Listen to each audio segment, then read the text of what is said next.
This video will be very very special. ये video बहुत ही important है, बहुत ही अहम है, बहुत ही महत्वपूर्ण है अगर आप यूपीएससी सिविल सर्विस एग्ज़ाम की तैयारी कर रहे हो।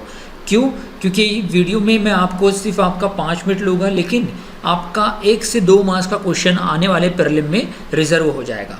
तो इस वीडियो को आप पूरा एंड तक देखिए। द कॉन्स्टिट्यूशन ऑफ इंडिया, जैसे कि आप देख रहे हो कि प्रीएम्बल, क्योंकि मैं ये टॉपिक का वीडियो का टॉपिक ही है प्रीएम्बल। प्रीएम्बल के एक एक वर्ड्स की मीनिंग क्या है।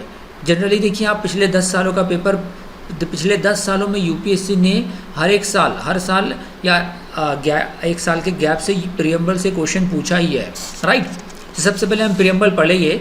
We the people of India having solemnly resolve to constitute India into a sovereign socialist secular democratic republic and to secure to all its citizen. So preamble, सबसे पहले preamble की meaning बता दूं। Preamble is nothing but the preface और introduction of the constitution. हमारा जो constitution है, हमारा जो संविधान है, ये संविधान है क्या? It is the rules and regulation. जब अंग्रेज़ हमारे देश को छोड़ रहे थे तो वो इंडियन लीडर से कहा कि आपके पास तो आपका खुद का बनाया हुआ कॉन्स्टिट्यूशन भी नहीं है, आप इंडिया कितने बड़े कंट्री को कैसे रूल करोगे? तो Indians leader said we will make our constitution. तो आज़ादी से पहले ही कॉन्स्टिट्यूशन बनाने का काम चालू हो गया था, right. So we the people of India, तो प्रीएम्बल क्या बोल रहा है? We the people of India.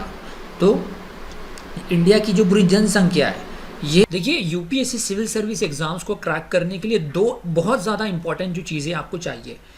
एक तो है प्रॉपर गाइडेंस, दूसरा है continuous evaluation. Academy right now अभी तक के सिर्फ 10% डिस्काउंट मिलता था दैट जो प्लस सब्सक्रिप्शन है और आइकॉनिक सब्सक्रिप्शन पर, लेकिन right now Unacademy is giving, पहली बार है कि 20% डिस्काउंट दे रहा है अनअकैडमी एटलीस्ट 1 ईयर सब्सक्रिप्शन पे, जिसमें आपका प्रीलिम मेंस का कंप्लीट सिलेबस कवरेज होगा, जीएस का। अगर आप ऑप्शनल लेते हो तो कुछ अमाउंट ज़्यादा आपको देना पड़ेगा, लाइक 7,000 to 8,000 रुपीज़। उसमें आपको कॉम्बो भी मिल सकता है। तो इतना ही नहीं, बल्कि इसमें 20% डिस्काउंट प्लस 12 महीने का भी आप सब्सक्रिप्शन ले रहे हो तो आपको 3 महीना एक्स्ट्रा मिलेगा। तो ये सारी चीज़ें कब मिलेगी आपको? अगर आप उसकी जो लिंक है, सब्सक्रिप्शन की लिंक है, डिस्क्रिप्शन में दी हुई है, उस लिंक पे आप क्लिक कीजिए तो आपको डायरेक्टली उस वहाँ पे एक्सेस मिल जाएगा। और ये अगर आपसे कोड मांगता है तो ये कोड डालिए, ओके। नहीं तो डिस्क्रिप्शन में जो लिंक है डायरेक्टली कोड के साथ वो अप्लाई होगा। और इसमें आप देखिए 1 साल का भी सब्सक्रिप्शन लेते हो तो आपको प्रिंटेड नोट्स मिलेगा, कंप्लीट सिलेबस कवरेज मिलेगा। इवन ये नहीं है कि आपका, देखिए ऑफलाइन लेक्चर में होता क्या है कि ऑफलाइन लेक्चर में एक टॉपिक को रबड़ के से जैसा खींचा जाता है। यहाँ पर स्ट्रक्चर सिलेबस रहेगा आपका, कम समय में आपको ज़्यादा से ज़्यादा आउटपुट मिलेगा। प्लस हर एक क्वेश्चन के बाद अगर आपको कोई कॉन्सेप्ट क्लियर नहीं हुआ तो आप तुरंत ही एजुकेटर से पूछ सकते हो। इवन आपको कोई भी डाउट्स है तो आप अपने डाउट भी पूछ सकते हो, ये भी फीचर है आपके लिए, ओके। इसके अलावा अनअकैडमी आने वाले प्रीलिम्स के लिए टेस्ट सीरीज जारी किया है, जिसकी फ़ीस बहुत ही कम है, 6 महीने के लिए 3,000 रुपये से भी कम है। इस कोड का इस्तेमाल करके आप इनरोलमेंट कर सकते हो, जिसमें आपको इंडिया के टॉप एजुकेटर के ज़रिए बनाई गई है। वो कंप्लीट सिलेबस कवरेज होगा, इन डेप्थ परफॉर्मेंस एनालिसिस होगी, ओके। तो इस कोड का इस्तेमाल करके आप इनरोलमेंट कर सकते हो। और जो आने वाला बैच है वो 30 तारीख से जारी होने वाला है। कोई भी किसी भी तरीके का, आप देखिए अनअकैडमी पे जो बैचेस हैं वो दोनों ही लैंग्वेज, इंग्लिश में भी है और हिंदी में भी है, ओके। आपको किसी भी तरीके का कोई डाउट हो तो इस नंबर पे, अनअकैडमी के कस्टमर केयर नंबर पे आप कांटेक्ट कर सकते हो। These are the different optional batches, ये ऑप्शनल के टॉप एजुकेटर्स हैं। और अनअकैडमी देखिए कि मैंने आपको बताया कि 50,000 सपोज 1 साल का सब्सक्रिप्शन आप ले रहे हो, तो अगर आपको लगता है कि यू आर अनेबल टू पे, आप नहीं पे कर सकते हो, तो अनअकैडमी आपको लोन भी दे रहा है 0% इंटरेस्ट रेट पर, ओके। यानी 50,000 डिवाइडेड बाई 12 कर दो तो हर महीना आपको जो भी 4,000-4,200 जो भी आई थिंक 4,300 रुपये पे करना होगा। दैट इज़ आपकी फ्लैक्सिबिलिटी के हिसाब से आप अपना प्लान ले सकते हो। ये पावर है, ये हमारे कॉन्स्टिट्यूशन को पावर कौन दे रहा है? The people of India giving the power to our constitution, right. So preamble का मीनिंग समझ में आ गया। प्रीएम्बल इज द इंट्रोडक्शन और प्रीफेस, और वी कैन से जब भी हम कोई बुक लेते हैं तो उसका प्रीफेस रहता है कि बुक किसके लिए है, किस बारे में है। तो हमारा जो कॉन्स्टिट्यूशन है करीब 2,000 से ज़्यादा पन्नों का है, पेजेस का है। तो वो पूरे कॉन्स्टिट्यूशन को में क्या लिखा हुआ है वो देखने के लिए सिंगल पेज हम देख ले प्रीएम्बल। अब देखिए कि हर स्टेट बोर्ड हो या एनसीईआरटी बोर्ड हो, उनका स्टैंडर्ड फर्स्ट टू लेके स्टैंडर्ड 12 तक के जो बुक रहता है उस स्टार्टिंग में प्रियम्बल छपा रहता है, राइट।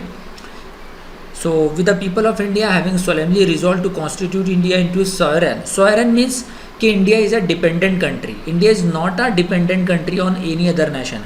1947 से पहले क्या था, हम अंग्रेज़ों पे निर्भर थे, डिपेंडेंट थे, अंग्रेज़ हमारे ऊपर हुकूमत करते थे। लेकिन at present we are the sovereign country, हम इंडिपेंडेंट इंडिया, इंडिपेंडेंट हमारा देश, हमारा मुल्क, हमारा देश इंडिपेंडेंट है, किसी पे डिपेंड नहीं है, ना ही हम किसी कंट्री पे कंट्रोल करके रखे हैं, right. Socialist, socialist in nature मतलब कि the it is related with the, और ये अडॉप्ट किया गया 42nd constitutional amendment act, 42nd constitutional amendment act 1976 के ज़रिए सोशलिस्ट, सेक्युलर एंड इंटीग्रिटी, ये 3 वर्ड्स हमारे कॉन्स्टिट्यूशन में डाले गए, सॉरी हमारे प्रियम्बल में डाले गए, और प्रियम्बल को भी अमेंड किया गया, राइट। एक बात बता दूं कि preamble is a part of the constitution, तो it can be amended, it is not a part of the basic structure of the constitution, preamble is a part, preamble हिस्सा है हमारे संविधान का। अच्छा, सोशलिस्ट हमारी जो आज़ादी के बाद से 1947 टिल 1992, ग्लोबलाइजेशन से पहले तक हमारे देश ने सोशलिस्ट स्ट्रक्चर ऑफ इकोनॉमिक को अपनाया। सोशलिस्ट स्ट्रक्चर मतलब कि गवर्नमेंट का ज़्यादा इंटरफेरेंस रहेगा और means of productions and distribution are control by the government. लेकिन 1992 के बाद, ग्लोबलाइजेशन आने के बाद, उसको हमने अडॉप्ट किया मिक्स मॉडल को, नहीं सोशलिस्ट प्लस कैपिटलिस्ट। उसके बाद मीनिंग है secular, secular means there is no particular religion dominated in India. अब देखो कि इंडिया में जो सबसे ज़्यादा पॉपुलेशन है कौन से रिलीजन की है, हिंदूज कॉन्स्टिट्यूट नियर 80%, लेकिन उसके बावजूद भी बोल रहा है हमारा कॉन्स्टिट्यूशन क्या बोल रहा है कि हमारे देश में सारे धर्म के लोगों को इक्वल सम्मान दिया गया है ना, यकसा सम्मान दिया गया है, इक्वल रिस्पेक्ट दी गई है। हिंदू, मुस्लिम, सिख, ईसाई सब है भाई भाई, या right. There is no particular religion dominate in India. Justice, social, economic and political. Justice किस लिए दिया गया? अच्छा, सेक्युलर, डेमोक्रेटिक रिपब्लिक। डेमोक्रेटिक मतलब कि देखिए, चाहे वो आप बड़े शहर दिल्ली, मुंबई में रहते हो या छोटे से देहात में रहते हो, 3 तरीके के इलेक्शन होते हैं।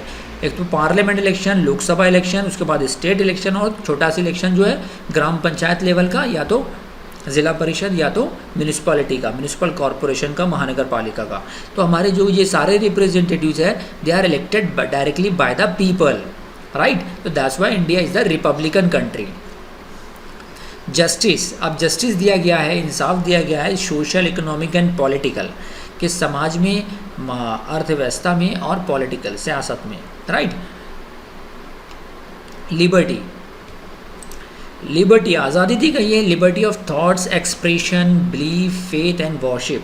ये देखिए राइट टू इक्वालिटी का पार्ट है, हमने फ्रेंच कॉन्स्टिट्यूशन से अडॉप्ट किया। लिबर्टी ऑफ थॉट यानी सोचने की आज़ादी, अपने ख्यालात, अपने थॉट्स, अपने एक्सप्रेशन जाहिर करने की आज़ादी। बिलीफ कि हमको हमारा विश्वास जिस भी रिलीजन में है हम उसको अडॉप्ट कर सकते हैं और उसका प्रे कर सकते हैं, उसकी वर्शिप कर सकते हैं, उसकी पूजा कर सकते हैं, राइट। तो इसलिए हर एक इंडियंस को आज़ादी है कि वो उनके हिसाब से कोई भी रिलीजन उनकी मर्ज़ी से अडॉप्ट कर सकता है और उसको प्रैक्टिस कर सकता है। Equality of status and opportunity, के समाज में बराबरी, हर कोई भेदभाव ना हो। जैसे कि आज़ादी से पहले अनटचेबिलिटी बहुत था, इसलिए डॉक्टर बाबा साहब अम्बेडकर ने हिंदू से रिलीजन से सूझ करके बुद्धिज़्म अडॉप्ट कर लिया, राइट। क्योंकि समाज में अनटचेबिलिटी जैसी बुरी रस्म थी कि छोटा आप जैसे दलितों को निचली जात समझा जाता था, उनके साथ बुरा सलूक किया जाता था। तो इसलिए हमारे कॉन्स्टिट्यूशन ने कहा कि untouchability is a crime. Article 17 के तहत अगर कोई अपर कास्ट लोअर कास्ट को गिराता है, बुरा भला कहता है, तो ये कानूनन जुर्म है, right. So equality of status and opportunity and to promote among them all, ताकि हर किसी को इक्वल सम्मान दिया गया, इक्वल इज्जत दी गई, right. Fraternity, assuring the dignity of the individual and the unity and integrity of the Nations, कि सारे लोग एक मिल के रहे, हर एक कोई हिंदू मुस्लिम की और मुस्लिम हिंदू के त्योहारों में शिरकत कर सकता है, मिल भाईचारगी से रहे। इसके ज़रिए हमारा देश आगे बढ़ेगा, देश प्रोग्रेस होगा, और जितनी हम यूनाइट रहेंगे, united we stand and divide we fall, right. तो तक जितना हम यूनाइटेड रहेंगे तो हम उतना हमारा देश तरक्की करेगा, right. So in our constituent assembly, ये जो है द 26 डे ऑफ नवंबर 1949, 26 नवंबर 1949 को हमारा कॉन्स्टिट्यूशन अडॉप्ट किया गया और इसको इम्प्लीमेंट किया गया 26 जनवरी 1950 को।